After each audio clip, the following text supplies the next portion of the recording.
안녕하세요. 생활법 하경미 김경숙 법무사입니다. 네, 반갑습니다. 반갑습니다. 예. 우리가 이제 저번 주에는 상속재산 분할을 하면서 지금 현재 여기 없는 사람들, 네, 예. 뭐 행방불명이나 가출한 사람들을 네.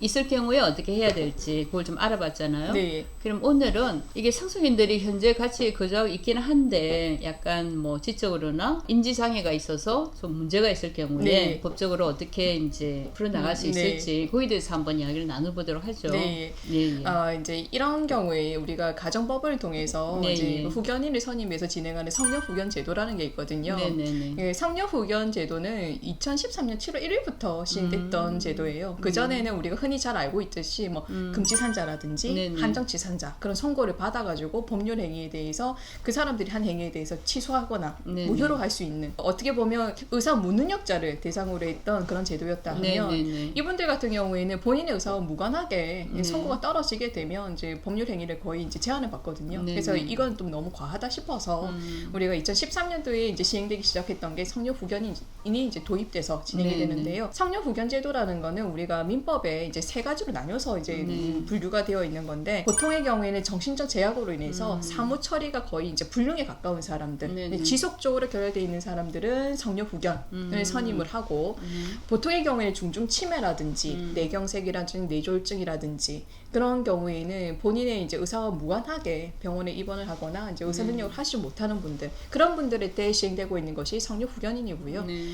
이제는 뭐 여러 가지 뭐 정신적 제약 중에서도 이게 심한 정도는 아니지만 예, 사무 처리를 하기에는 부족한 사람들 네네. 그런 사람들의 대상으로 하는 것이 우리가 한정 후견인을 선임해서 네. 진행을 하고 있거든요. 예. 그 외에 뭐 일반인과 거의 또 동일한데 일시적인 후원이라든지 특정 사무에 대해서만 후원을 받겠다. 그때 하는 것이 이제 특정 후견인으로 이제 나뉘어져 있습니다. 네네.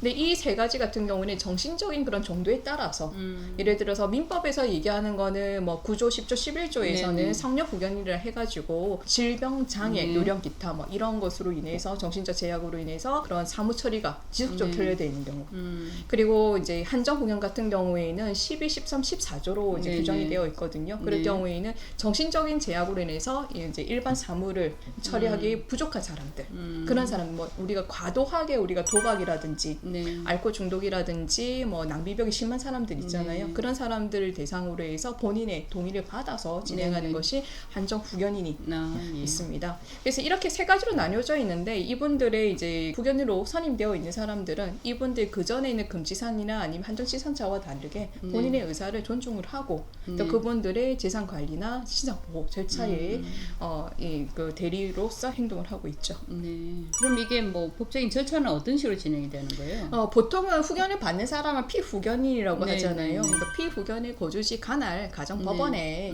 예, 그런 이제 청구인이 보통은 가족들이 많이 신청을 네, 하거든요. 네, 네. 그럼 신청을 하면 가정법원은 두 가지를 보거든요. 네. 그래서 첫 번째는 이제 피후견으로 선임되는 이 사람들이 정신적인 제약이 어느 정도인지 네. 그에 따라서 우리가 보통은 뭐 성정후견, 한정후견 네. 어떤 경우에는 성녀후견으로 신청을 했지만 가정법원의 판사님이 보기에는 그 정도는 아니다. 그럴 네. 경우에는 한정후견으로 변경해서 진행하라고 권하기도 하거든요. 네. 그래서 이와 같이 이제 피후견인의 감정의 이제 정신 감정이 들어가 있는 병원의 이제 전문의 진단서 네. 그걸 네. 통해서 후견을 받아야 되는지 그걸 먼저 네. 판단을 하고 그리고 후견인으로 지정되는 사람이 청구하는 사람이 좀 결격 사유가 있으시면 네. 있으면 안 되잖아요. 그런 분 같은 경우에는 법원이 신용 조회나 아니면 이제 그 범죄 사실 조회를 통해서 안전한지 제대로 네네. 업무를 수행할 수 있는 사람인지 그 두 가지를 판단을 해서 우리가 신문기일에 피후견인과 이제 총후견을 지정되어 있는 사람을 부릅니다. 그러면 판사님이 보시고 그분들의 이제 간단한 이제 신문을 하고 이제 결정을 내리거든요. 네. 그렇게 내리면 이제 가정법원에서는 그분들이 외관상 공시될 네. 수 있는 성녀 후견 등기부라는 게 만들어져요. 그러니까 후견 등기부죠. 그걸 가지고 상속재산이라든지 대리권을 가지고 일을 처리를 하고 있습니다. 예. 그럼 뭐 그런 사례 하나 뭐 소개 좀 해주실래요? 네, 최근에 저희들 법원 우리 그 사무실을 통해서 진행했던 것들을 예. 성녀 후견의 한 예로 들게 되면 예. 오빠가 좀 그 갑자기 가로사로 쓰러지는 바람에 좀 중증 환자로 중환자실에 장기간 입원을 하게 됐어요. 네. 그러니까 의사 입장에서는 봤을 때는 거의 이제 일상생활로서의 회복이 불가한 상태라고 판단이 네, 됐던 네, 거고, 그래서 그때 여동생이 어떻게 해야 되나, 왜냐하면 그 병원비나 간병비가 많이 들잖아요. 네, 그렇죠. 예, 그런 와중에 노모가 계셨는데 노모가 돌아가신 거예요. 아, 예. 그래서 그분이 남기 또 상속이 얼마 안 되더라도 상속 지분만큼 또 나눠줘야 되니까, 그때 이제 그 여동생이 저희 사무실에 방문해가지고 네네. 그 오빠에 대해서 성녀 후견으로 본인이, 왜냐면 본인이 충분히 사회 경험도 많고 네네. 또 이제 처리할 수 있는 능력이 있다라고 판단했기 때문에 다른 가족들의 동의를 받아서 네네. 성녀 후견으로 지정이 돼서 상속 재산도 법정 상속 지분대로, 또는 이제 여기서 오빠가 가지고 있는 예금 통장에 있는 그 돈을 이제 법원의 허가를 받아서 그래서 인출을 해가지고 간병비라든지 그렇게 이제 신상에 필요한 그런 뭐 물품이라든지 그런 것들 구입하는데 사용해서 잘 정리가 됐던 케이스가 있습니다. 예, 잘 됐네요. 예, 그리고 뭐 한정 후견을 한 예를 들게 되면 예, 한정 후견 같은 경우에는 도박이나 중증 그런 이제 알코올 중독이라든지 네, 예. 그런 경우에 좀 걸렸을 경우에 그때 이제 남동생이 너무 과도하게 도박에 예. 이제 코인이라든지 도박이 빠져가지고 재산 다 탕진을 했죠. 그러다 보니까 탕진한 본인의 재산만 탕진하면 상관없지만 이제 부모님의 재산마저도 노후 자금까지도 이제 임의대로 처분하니까 보다 네. 못한 이제 누나가 빚을 대신 갚아주는 대신에 더 이상 그런 행동을 하지 못하도록 충분히 설득을 해서 본인의 동의를 받아서 한정 후견으로 진행했던 그런 예, 사례도 예, 있었습니다. 예. 네. 수고 많았네요. 예.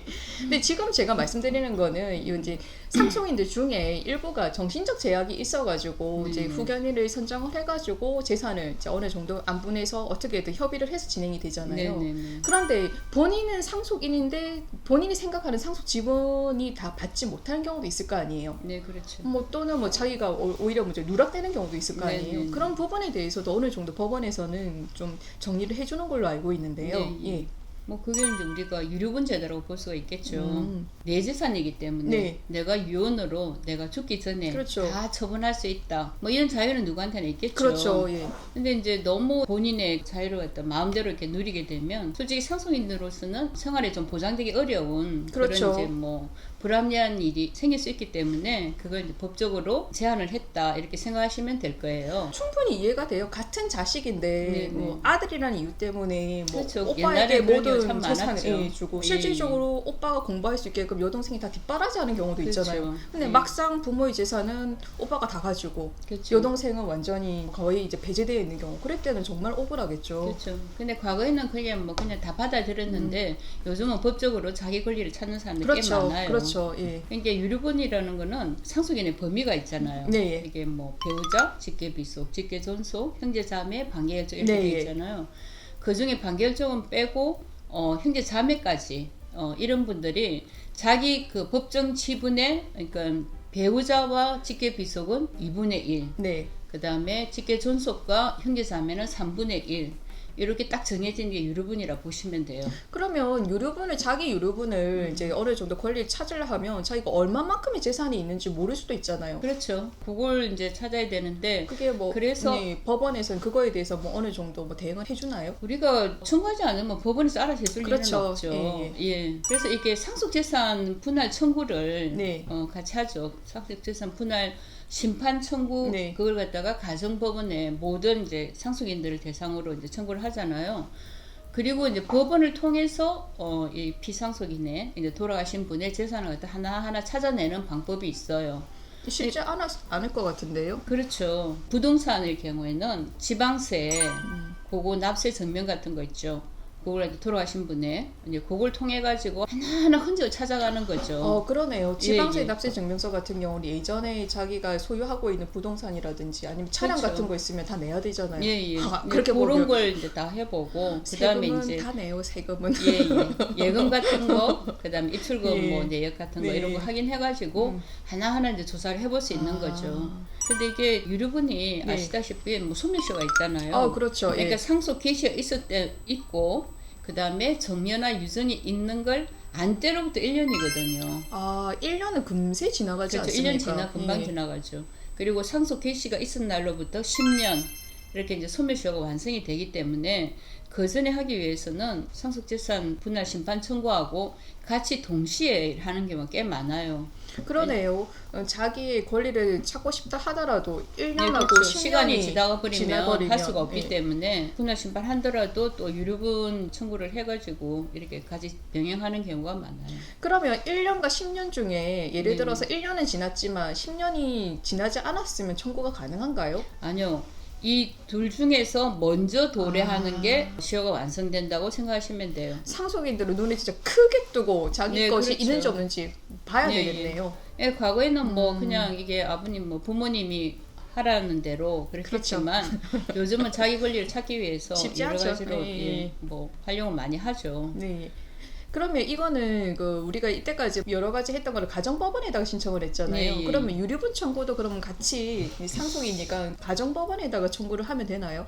유류분 청구는 민사법원에서 해야 된다고 생각하시면 돼요. 이거 조심해야 예, 되겠네요. 예. 그 아까 말했던 뭐 상속재산 뭐 분할 심판은 네. 청구를 가정법원에서 모든 상속인들 대상으로 한다 그러면 이 유류분 반환 청구는 유류분을 침해했다고 생각하는 사람들을 대상으로 민사법원에서 청구를 하시면 된다고 보시면 됩니다. 기간도 1년, 10년 예, 안에. 1년 10년. 그러니까 이게 이제 따져야 될 부분이 많죠. 네, 예. 그러네요.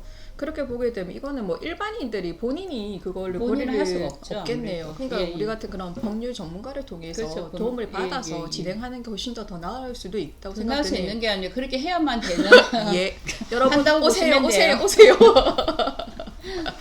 예. 예, 여러분 오늘은 그 이제 어떻게 보면 상속인들 중에 네. 자기의 정신적 제약으로 인해서 정상적인 의사 표현을 하지 못했을 경우에 가정법원을 통해서 성녀 구견 제도를 통해 도움을 받는 게 있고, 그리고 이제 본인의 그런 상속 지분이 침해 아니면 네네. 적게 받았을 때 이용할 수 있는 유류분 청구, 반환 청구 소송 그런 네. 부분에 대해서 좀 언급이 들어갔습니다. 성녀 후견과 관련된 구체적인 그런 사례와 관련된 거, 그리고 이제 유언과 관련된 거면 정말 유언 대용 신탁이 되게 요즘 핫 이슈잖아요. 예. 그런 부분에 대해서는 저희들이 다음 시간에 또 찾아뵙도록 하도록 하지요. 예. 여러분 오늘은 여기까지 하겠습니다. 생활법 하경미 김영석 법무사입니다. 많은 좋아요, 구독 알림 설정 부탁드립니다. 부탁드립니다.